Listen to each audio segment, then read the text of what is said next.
deputado estadual e, sobretudo, federal no PSL. Irá auxiliar nessa construção. Mas, além deste auxílio, o próprio PSL tem atrativos para apresentar para esses candidatos. Um fundo eleitoral gordo, o partido tem a segunda bancada na Câmara dos Deputados, por isso tem muitos recursos para aplicar no processo eleitoral e quer manter uma bancada forte na Câmara dos Deputados. Portanto, Luciano Nunes, Marden Menezes devem rumar para o PSL na formação dessa chapa. Há a possibilidade de Silvio Mendes ingressar, sim, no PSDB para liderar esse grupo. Há um esforço desse grupo do PSDB para uma reconstrução. Mas, em vistas a conseguir uma eleição, o PSL passa a ser o caminho. E aí o PSDB corre, sim, esse risco de ser engolido e brevemente corre o risco até de sumir o processo eleitoral no Piauí. Vamos aqui, diante do que o Lorde trouxe, fazer um exercício mais uma vez com vocês. Vamos? Vamos lá. Vamos lá. Rapaz, tem que atualizar a enquete, ó. Na que eu terminar isso aqui, eu vou atualizar a enquete. O Ananias falou, esse PSL revigorado e aliado de Ciro pode trazer Luciano e Marden, correto? Aí eu pergunto, esse PSL revigorado e aliado de Ciro pode levar também Gustavo Neiva? Pode. Pode, sim. Pode levar também Marina Santos? Claro. Pode.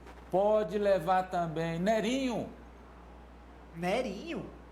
Não. Não. Nerinho tá na base do governador Ailton Dias. É uma pergunta. Só tô calma, só tô perguntando. Nerinho?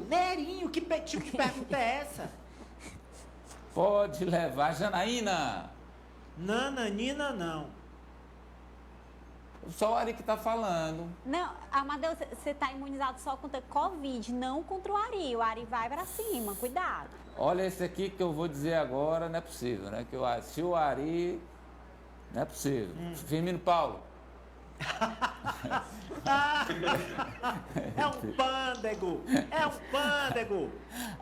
Pelo amor de Deus. Amadeu, rapidinho, só para eu complementar a manchete do Ananias, que ontem eu conversei com o vereador Luiz André, e também sobre esse encontro, ele deixou bem claro que o senador Ciro Nogueira vai ajudar a montar a chapinha do PSL e, por outro lado, ele tem o maior tempo de TV, tem recurso para montar essa chapinha também. Então, assim, vai ser uma parceria, um intercâmbio. Ele tá dando os atrativos. E ele disse aí, o Ciro vai botar a mão. Não é só o Hélio que bota a mão não, viu, Ananias? Ciro também bota a mão. O fundo eleitoral também coloca. E aí a gente vê que seria uma virada na história, né? A gente via o Luiz André era filiado ao PSDB, saiu do partido. E agora pode receber membros do PSDB no PSL, agora ele sob o comando. Ele que vivia sendo ameaçado de perder a presidência, né, do PSL, tá aí agora pegando do outro partido. O mundo gira. Eram os bolsonaristas, né, que o ameaçavam. O mundo gira e a Lusitana roda. Vamos agora à Europa com Socorro Sampaio. Olá, Socorro, boa tarde. Nossa correspondente, nossa embaixadora em Dublin, boa tarde. Olá, Amadeu, boa tarde. Boa tarde para você, boa tarde, Brasil. Vacinado, hein? Eu vi.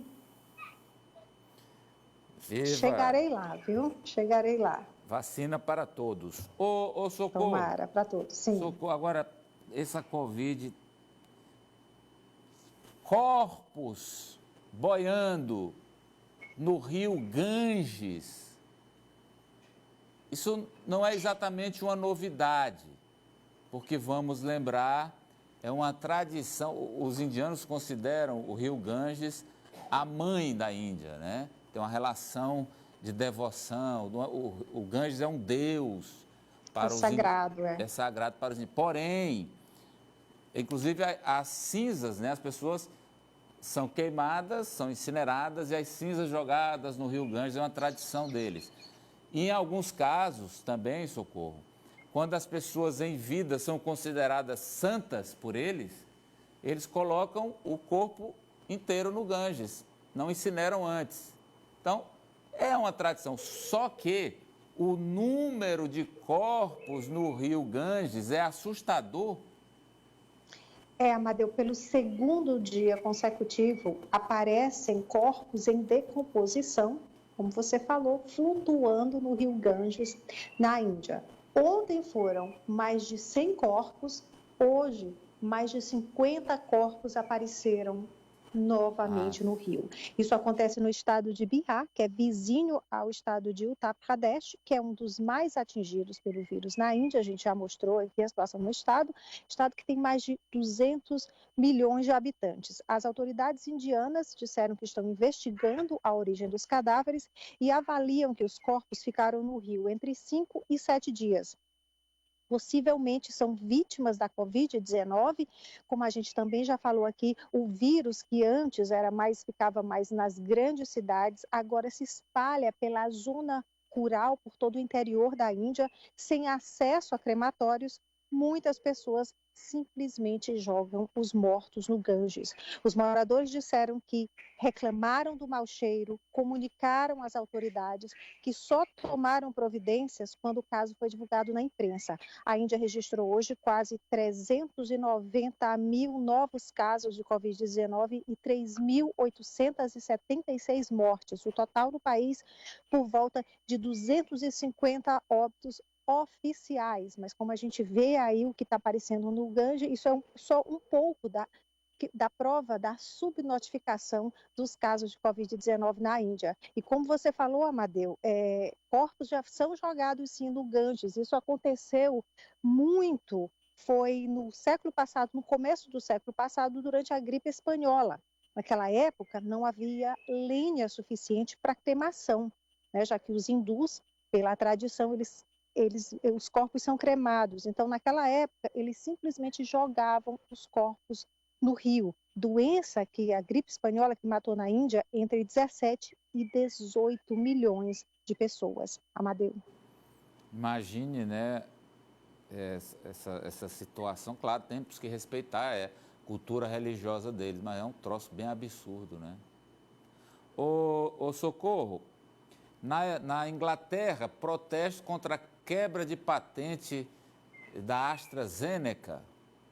Amadeu, é um movimento que cresce aqui na Europa, o movimento Vacina para Todos. Aconteceram hoje protestos em sedes da AstraZeneca em 3 cidades da Inglaterra. Os manifestantes pedem que a empresa renuncie à patente, abra a mão da patente da vacina e que compartilhe a tecnologia com a Organização Mundial da Saúde. Os protestos são organizados por um grupo que em português seria Justiça Global Agora.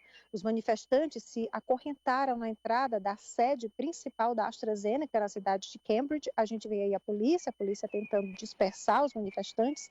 3 pessoas, houve muita confusão nessa cidade, 3 pessoas foram detidas. Esse grupo alega que a Universidade de Oxford desenvolveu vacina que salva vidas com 97% do dinheiro público. Por isso, a vacina tem que ser para todos. A AstraZeneca respondeu dizendo que criou uma vacina sem fins lucrativos, que o imunizante está disponível para a população mundial, que é responsável por 98% das doses distribuídas pelo COVAX e que já compartilhou a propriedade intelectual com dezenas de parceiros. Enquanto muita gente espera a primeira dose, Amadeu, os americanos com 12 anos brevemente vão receber a vacina da Pfizer. O país autorizou ontem a administrar a vacina da Pfizer para jovens, entre 12 e 15 anos, na terra do presidente Joe Biden. Amadeu. E na terra de Putin, um atirador assusta os russos. Foi uma tragédia, Amadeu, que aconteceu hoje às 9 horas da manhã, horário local, em uma escola na cidade de Kazan, que fica a 800 quilômetros de Moscou.